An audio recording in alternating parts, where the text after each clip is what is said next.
تفہیم القرآن، روزانہ ایک رکوع، ترجمہ و تفسیر کے ساتھ قرآن کو سمجھیں۔ سبسکرائب کریں اور جڑے رہیں۔ والسابقون الأولون من المهاجرين والأنصار والذين اتبعوهم بإحسان رضي الله عنهم ورضوا عنه وأعد لهم جنات تجري تحتها الأنهار خالدين فيها أبدا ذلك الفوز العظيم۔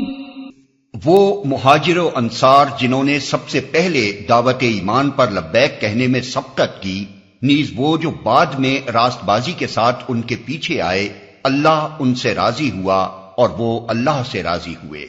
اللہ نے ان کے لیے ایسے باغ مہیا کر رکھے ہیں جن کے نیچے نہریں بہتی ہوں گی اور وہ ان میں ہمیشہ رہیں گے۔ یہی عظیم الشان کامیابی ہے۔ وَمِمَّنْ حَوْلَكُمْ مِنَ الْأَعْرَابِ مُنَافِقُونَ وَمِنْ أَهْلِ الْمَدِينَةِ مَرْدُوا عَلَى النِّفَاقِ لَا تَعْلَمُهُمْ نَحْنُ نَعْلَمُهُمْ سَنُعَذِّبُهُمْ مَرَّتَيْنِ ثُمَّ يُرَدُّونَ إِلَى عَذَابٍ عَظِيمٍ۔ تمہارے گرد و پیش جو بدوی رہتے ہیں ان میں بہت سے منافق ہیں، اور اسی طرح خود مدینہ کے باشندوں میں بھی منافق موجود ہیں جو نفاق میں طاق ہو گئے ہیں۔ تم انہیں نہیں جانتے، ہم ان کو جانتے ہیں۔ قریب ہے وہ وقت جب ہم ان کو دوہری سزا دیں گے، پھر وہ زیادہ بڑی سزا کے لیے واپس لائے جائیں گے۔ ہم ان کو جانتے ہیں، یعنی اپنے نفاق کو چھپانے میں وہ اتنے مشاق ہو گئے ہیں کہ خود نبی صلی اللہ علیہ وسلم بھی اپنی کمال درجے کی فراست کے باوجود ان کو نہیں پہچان سکتے تھے۔ جب ہم ان کو دوہری سزا دیں گے۔ دوہری سزا سے مراد یہ ہے کہ ایک طرف تو وہ دنیا جس کی محبت میں مبتلا ہو کر انہوں نے ایمان و اخلاص کے بجائے منافقت اور غداری کا رویہ اختیار کیا ہے ان کے ہاتھ سے جائے گی، اور یہ مال و جاہ اور عزت حاصل کرنے کے بجائے الٹی ذلت و نامرادی پائیں گے۔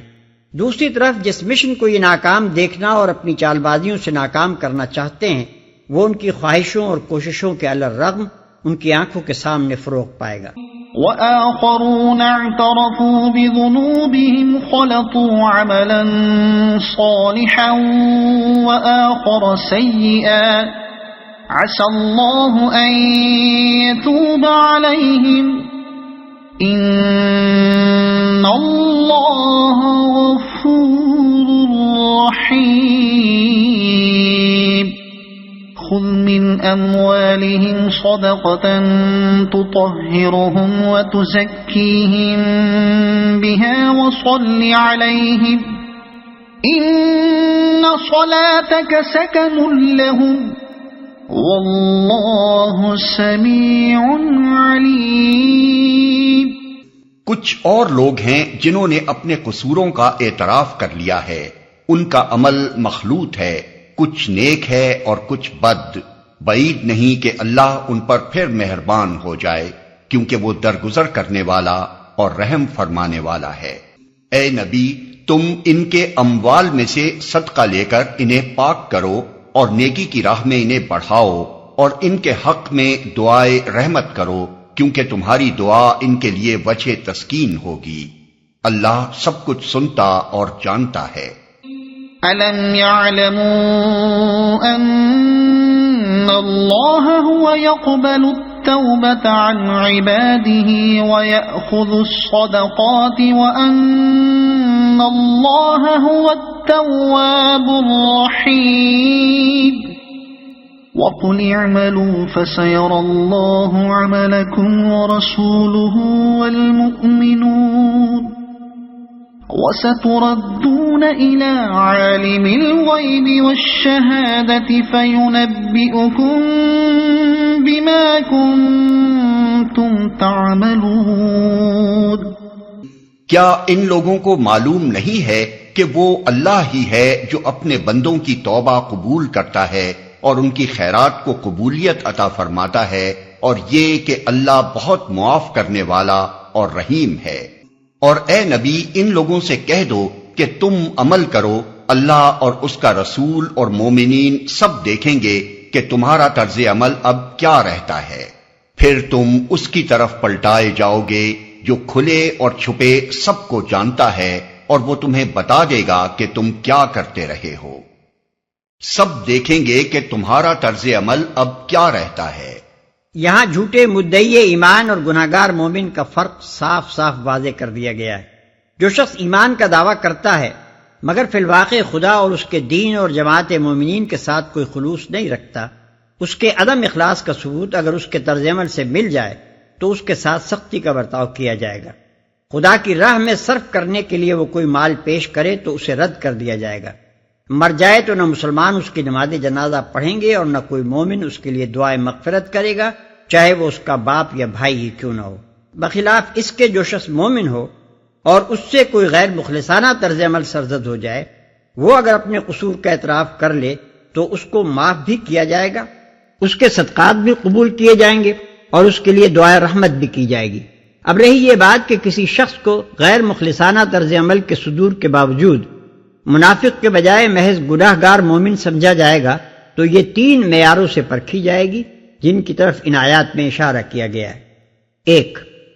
وہ اپنے قصور کے لیے عذرات لنگ اور تعویلات و توجیحات پیش نہیں کرے گا، بلکہ جو قصور ہوا ہے اسے سیدھی طرح صاف صاف مان لے گا۔ 2، اس کے سابق طرز عمل پر نگاہ ڈال کر دیکھا جائے گا کہ یہ عدم اخلاص کا عادی مجرم تو نہیں ہے۔ اگر پہلے وہ جماعت کا ایک صالح فرد رہا ہے اور اس کے کارنامہ زندگی میں مخلصانہ خدمات، ایثار و قربانی اور سبقت الی الخیرات کا ریکارڈ موجود ہے تو باور کر لیا جائے گا کہ اس وقت جو قصور اس سے سرزد ہوا ہے وہ ایمان و اخلاص کے عدم کا نتیجہ نہیں ہے بلکہ محض ایک کمزوری ہے جو وقتی طور پر رونما ہو گئی ہے۔ 3، اس کے آئندہ طرز عمل پر نگاہ رکھی جائے گی کہ آیا اس کا اعتراف قصور محض زبانی ہے یا فی الواقع اس کے اندر کوئی گہرا احساس ندامت موجود ہے۔ اگر وہ اپنے قصور کی تلافی کے لیے بیتاب نظر آئے اور اس کی بات بات سے ظاہر ہو کہ جس نقص ایمانی کا نقش اس کی زندگی میں ابھر آیا تھا اسے مٹانے اور اس کا تدارک کرنے کی وہ سخت کوشش کر رہا ہے تو سمجھا جائے گا کہ وہ حقیقت میں نادم ہے اور یہ ندامت ہی اس کے ایمان و اخلاص کی دلیل ہوگی۔ محدثین نے ان آیات کی شان نزول میں جو واقعہ بیان کیا ہے اس سے یہ مضمون آئینے کی طرح روشن ہو جاتا ہے۔ وہ کہتے ہیں کہ یہ آیات ابو لبابہ بن عبد المنذر اور ان کے 6 ساتھیوں کے معاملے میں نازل ہوئی تھیں۔ ابو لبابہ ان لوگوں میں سے تھے جو بیعت عقبہ کے موقع پر ہجرت سے پہلے اسلام لائے تھے، پھر جنگ بدر، جنگ احد اور دوسرے مارکوں میں برابر شریک رہے، مگر غزوہ تبوک کے موقع پر نفس کی کمزوری نے غلبہ کیا اور یہ کسی عذر شرعی کے بغیر بیٹھے رہ گئے۔ ایسے ہی مخلص ان کے دوسرے ساتھی بھی تھے اور ان سے بھی یہ کمزوری سرزد ہو گئی۔ جب نبی صلی اللہ علیہ وسلم غزوہ تبوک سے واپس تشریف لائے اور ان لوگوں کو معلوم ہوا کہ پیچھے رہ جانے والوں کے متعلق اللہ اور رسول کی کیا رائے ہے تو انہیں سخت ندامت ہوئی۔ قبل اس کے کہ کوئی باز پرس ہوتی انہوں نے خود ہی اپنے آپ کو ایک ستون سے باندھ لیا اور کہا کہ ہم پر خواب و خور حرام ہے جب تک ہم معاف نہ کر دیے جائیں یا پھر ہم مر جائیں۔ چنانچہ کئی روز وہ اسی طرح بے آب و دانہ اور بے خواب بندھے رہے حتیٰ کہ بے ہوش ہو کر گر پڑے۔ آخر کار جب انہیں بتایا گیا کہ اللہ اور رسول نے تمہیں معاف کر دیا ہے تو انہوں نے نبی صلی اللہ علیہ وسلم سے عرض کیا کہ ہماری توبہ میں یہ بھی شامل ہے کہ جس گھر کی آسائش نے ہمیں فرض سے غافل کیا اسے اور اپنے تمام مال کو خدا کی راہ میں دے دیں۔ مگر نبی صلی اللہ علیہ وسلم نے فرمایا کہ سارا مال دینے کی ضرورت نہیں، صرف 1/3 کافی ہے۔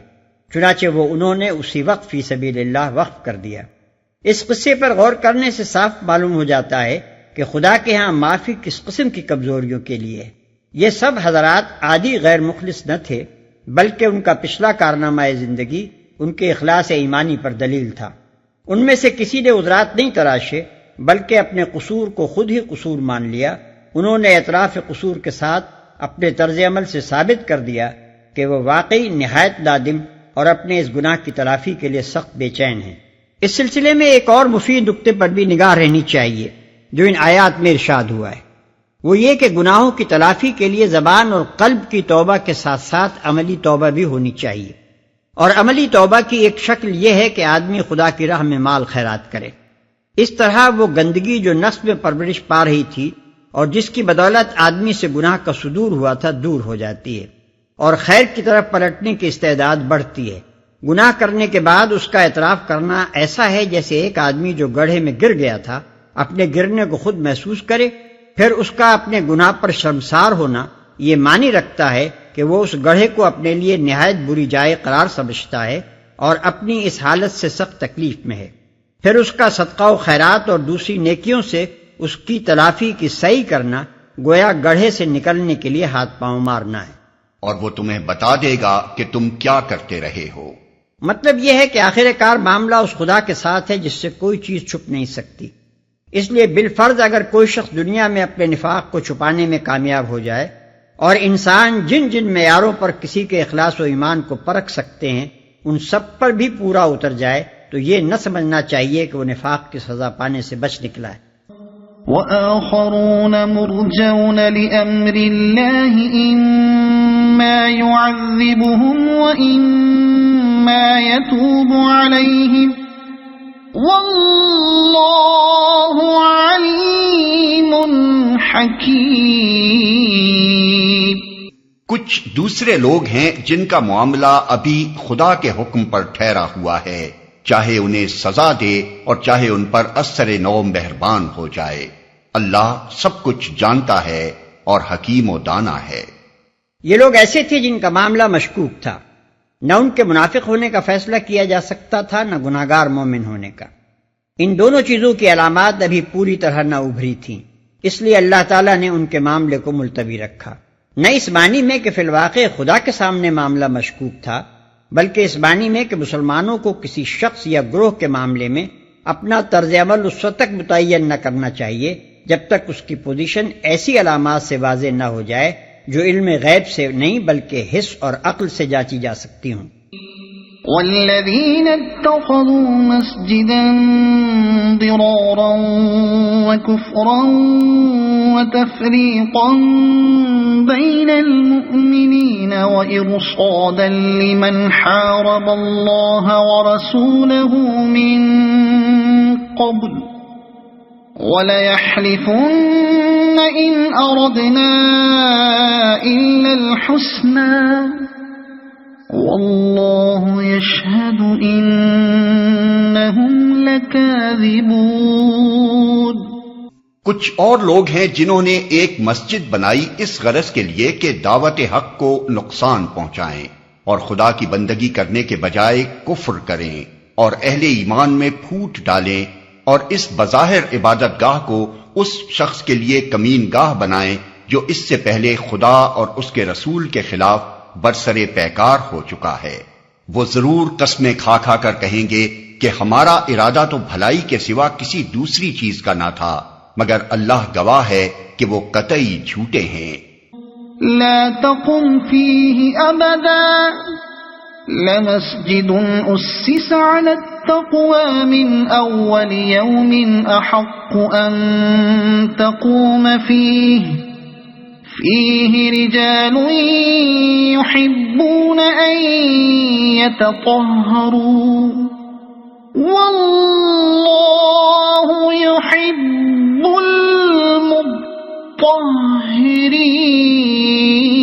المطهرين۔ تم ہرگز اس عمارت میں کھڑے نہ ہونا جو مسجد اول روز سے تقوی پر قائم کی گئی تھی، وہی اس کے لیے زیادہ موزوں ہے کہ تم اس میں عبادت کے لیے کھڑے ہو۔ اس میں ایسے لوگ ہیں جو پاک رہنا پسند کرتے ہیں اور اللہ کو پاکیزگی اختیار کرنے والے ہی پسند ہیں۔ نبی صلی اللہ علیہ وسلم کے مدینہ تشریف لے جانے سے پہلے قبیلہ خزرج میں ایک شخص ابو عامر نامی تھا جو زمانہ جاہلیت میں عیسائی راہب بن گیا تھا۔ اس کا شمار علماء اہل کتاب میں ہوتا تھا اور رہبانیت کی وجہ سے اس کے علمی وقار کے ساتھ ساتھ اس کی درویشی کا سکہ بھی مدینے اور اطراف کے جاہل عربوں میں بیٹھا ہوا تھا۔ جب نبی صلی اللہ علیہ وسلم مدینے پہنچے تو اس کی مشیخت وہاں خوب چل رہی تھی، مگر یہ علم اور یہ درویشی اس کے اندر حق شناسی اور حق جوئی پیدا کرنے کے بجائے الٹی اس کے لیے ایک زبردست حجاب بن گئی، اور اس حجاب کا نتیجہ یہ ہوا کہ حضور صلی اللہ علیہ وسلم کی تشریف آوری کے بعد وہ نعمت ایمان ہی سے محروم نہ رہا، بلکہ آپ کو اپنی مشیخت کا حریف اور اپنے کاروبار درویشی کا دشمن سمجھ کر آپ کی اور آپ کے کام کی مخالفت پر کمر بستہ ہو گیا۔ پہلے 2 سال تک تو اسے یہ امید رہی کہ کفار قریش کی طاقت ہی اسلام کو مٹانے کے لیے کافی ثابت ہوگی، لیکن جنگ بدر میں جب قریش نے شکست فاش کھائی تو اسے یارہ ضبط نہ رہا۔ اسی سال وہ مدینے سے نکل کھڑا ہوا اور اس نے قریش اور دوسرے عرب قبائل میں اسلام کے خلاف تبلیغ شروع کر دی۔ جنگ احد جن لوگوں کی صحیح سے برپا ہوئی ان میں یہ بھی شامل تھا، اور کہا جاتا ہے کہ احد کے میدان جنگ میں اسی نے وہ گڑھے کھدوائے تھے جن میں سے ایک میں نبی صلی اللہ علیہ وسلم گر کر زخمی ہوئے۔ پھر جنگ احزاب میں جو لشکر ہر طرف سے مدینہ پر چڑھ آئے تھے ان کو چڑھا لانے میں بھی اس کا حصہ نمایاں تھا۔ اس کے بعد جنگ حنین تک جتنی لڑائیاں مشرکین عرب اور مسلمانوں کے درمیان ہوئیں ان سب میں یہ عیسائی درویش اسلام کے خلاف شرک کا سرگرم حامی رہا۔ آخر کار اسے اس بات سے مایوسی ہو گئی کہ عرب کی کوئی طاقت اسلام کے سیلاب کو روک سکے گی، اس لیے عرب کو چھوڑ کر اس نے روم کا رخ کیا تاکہ قیصر کو اس خطرے سے آگاہ کرے جو عرب سے سر اٹھا رہا تھا۔ یہ وہی موقع تھا جب مدینے میں یہ اطلاعات پہنچی کہ قیصر عرب پر چڑھائی کی تیاریاں کر رہا ہے، اور اسی کی روک تھام کے لیے نبی صلی اللہ علیہ وسلم کو تبوک کی مہم پر جانا پڑا۔ ابو عامر راہب کی ان تمام سرگرمیوں میں مدینے کے منافقین کا ایک گروہ اس کے ساتھ شریک سازش تھا، اور اس آخری تجویز میں بھی یہ لوگ اس کے ہمنوا تھے کہ وہ اپنے مذہبی اثر کو استعمال کر کے اسلام کے خلاف قیصر روم اور شمالی عرب کی عیسائی ریاستوں سے فوجی امداد حاصل کرے۔ جب وہ روم کی طرف روانہ ہونے لگا تو اس کے اور ان منافقوں کے درمیان یہ قرارداد ہوئی کہ مدینے میں یہ لوگ اپنی ایک الگ مسجد بنا لیں گے تاکہ عام مسلمانوں سے بچ کر منافق مسلمانوں کی علیحدہ جتھا بندی اس طرح کی جا سکے کہ اس پر مذہب کا پردہ پڑا رہے اور آسانی سے اس پر کوئی شبہ نہ کیا جا سکے، اور وہاں نہ صرف یہ کہ منافقین منظم ہو سکیں اور آئندہ کارروائیوں کے لیے مشورے کر سکیں، بلکہ ابو عامر کے پاس سے جو ایجنٹ خبریں اور ہدایات لے کر آئیں وہ بھی غیر مشتبہ فقیروں اور مسافروں کی حیثیت سے اس مسجد میں ٹھہر سکیں۔ یہ تھی وہ ناپاک سازش جس کے تحت وہ مسجد تیار کی گئی تھی، جس کا ان آیات میں ذکر کیا گیا ہے۔ مدینے میں اس وقت 2 مسجدیں تھیں، ایک مسجد قباء جو شہر کے مضافات میں تھی، دوسری مسجد نبوی جو شہر کے اندر تھی۔ ان 2 مسجدوں کی موجودگی میں ایک تیسری مسجد بنانے کی کوئی ضرورت نہ تھی، اور وہ زمانہ ایسی احمقانہ مذہبیت کا نہ تھا کہ مسجد کے نام سے ایک عمارت بنا دینا بجائے خود کار ثواب ہو، قطع نظر اس سے کہ اس کی ضرورت ہو یا نہ ہو، بلکہ اس کے برعکس ایک نئی مسجد بننے کے معنی یہ تھے کہ مسلمانوں کی جماعت میں خوامخواہ تفریق رونما ہو، جسے ایک صالح اسلامی نظام کسی طرح گوارا نہیں کر سکتا۔ اسی لیے یہ لوگ مجبور ہوئے کہ اپنی علیحدہ مسجد بنانے سے پہلے اس کی ضرورت ثابت کریں۔ چنانچہ انہوں نے نبی صلی اللہ علیہ وسلم کے سامنے اس تعمیر نو کے لیے یہ ضرورت پیش کی کہ بارش میں اور جاڑے کی راتوں میں عام لوگوں کو اور خصوصاً ضعیفوں اور معذوروں کو جو ان دونوں مسجدوں سے دور رہتے ہیں 5 وقت حاضری دینی مشکل ہوتی ہے، لہذا ہم محض نمازیوں کی آسانی کے لیے یہ ایک نئی مسجد تعمیر کرنا چاہتے ہیں۔ ان پاکیزہ ارادوں کی نمائش کے ساتھ جب یہ مسجد زرار بن کر تیار ہوئی تو یہ اشرار نبی صلی اللہ علیہ وسلم کی خدمت میں حاضر ہوئے اور آپ سے درخواست کی کہ آپ ایک مرتبہ خود نماز پڑھا کر ہماری مسجد کا افتتاح فرما دیں، مگر آپ نے یہ کہہ کر ٹال دیا کہ اس وقت میں جنگ کی تیاری میں مشغول ہوں اور ایک بڑی مہم درپیش ہے، اس مہم سے واپس آ کر دیکھوں گا۔ اس کے بعد آپ تبوک کی طرف روانہ ہو گئے، اور آپ کے پیچھے یہ لوگ اس مسجد میں اپنی جتھا بندی اور سازش کرتے رہے، حتیٰ کہ انہوں نے یہاں تک طے کر لیا کہ ادھر رومیوں کے ہاتھوں مسلمانوں کا قلعہ قمع ہو اور ادھر یہ فوراً ہی عبداللہ ابن ابی کے سر پر تاج شاہی رکھ دیں۔ لیکن تبوک میں جو معاملہ پیش آیا اس نے ان کی ساری امیدوں پر پانی پھیر دیا۔ واپسی پر جب نبی صلی اللہ علیہ وسلم مدینے کے قریب ذی اوان کے مقام پر پہنچے تو یہ آیات نازل ہوئیں، اور آپ نے اسی وقت چند آدمیوں کو مدینے کی طرف بھیج دیا تاکہ آپ کے شہر میں داخل ہونے سے پہلے وہ اس مسجد زرار کو مسمار کر دیں۔ أفمن أسس بنيانه على تقوى من الله ورضوان خير أم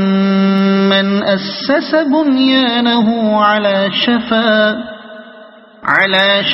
جرف هار فانهار به في نار جهنم والله لا يهدي القوم الظالمين۔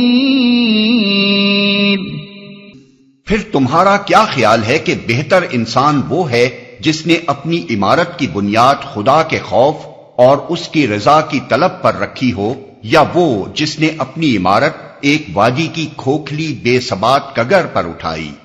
اور وہ اسے لے کر سیدھی جہنم کی آگ میں جا گری۔ ایسے ظالم لوگوں کو اللہ کبھی سیدھی راہ نہیں دکھاتا۔ بے ثبات کگر پر اٹھائی، متن میں لفظ جرف استعمال ہوا ہے، جس کا اطلاق عربی زبان میں کسی ندی یا دریا کے اس کنارے پر ہوتا ہے جس کے نیچے کی مٹی کو پانی نے کاٹ کاٹ کر بہا دیا ہو اور اوپر کا حصہ بے سہارا کھڑا ہو۔